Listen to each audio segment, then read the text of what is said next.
2 people killed and 12 wounded after a fire started in a 9-story building in the northern Kyiv area. That's according to Ukrainian military. Now, the damage suggesting an explosion from an artillery shell or a missile. Our correspondent, Sarah Williamson, is live in Kyiv with the latest on that. Sarah, what do you know?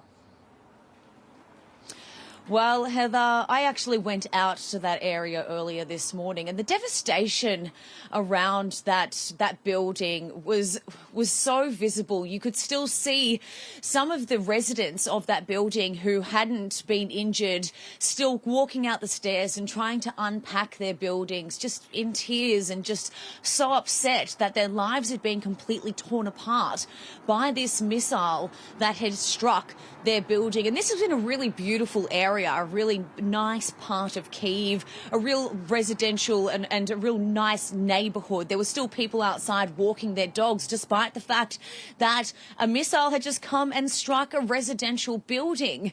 Now, there was, as you mentioned, there was deaths that occurred. There was so many people that had been injured, but there was a real sense of community that was still there.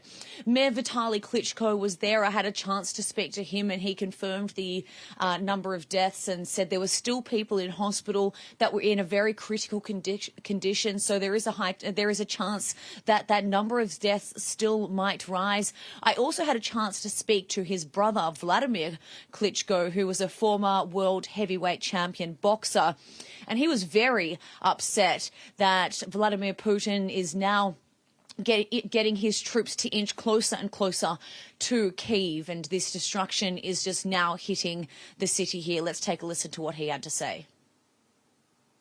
Images speak louder than words. That's what Russian military, or Putin's war in this case, fighting against the civilians. We've seen Kharkiv, we've seen Kherson, we've seen Mariupol. This is not just the destruction and destroying the infrastructure of the country. This is going after the civilians and killing them. And I think he really did have a really strong message there, Heather, because Russia continues to say that this is a war against military targets, but all we are seeing is consistently is residential buildings and civilian targets get hit, just like that one that we saw today. You know, Sarah, we do have some breaking news that we want to bring to people right now and get you to comment on it. If you're aware, we are hearing reports that a Fox News journalist has been injured there in Kyiv while doing some news gathering. Do you know anything about it? Yes, look, I do. We have heard of this news now, and this unfortunately isn't the first journalist that has been injured whilst being here. Only yesterday we lost that 50-year-old Brent Renault, who was killed tragically whilst reporting in Irpin, and a few weeks ago a local journalist was killed when that television tower was struck in Kyiv as well. There isn't a lot of information on the Fox News journalist. We do know that he actually wasn't in Kyiv. He was on the outskirts of Kyiv.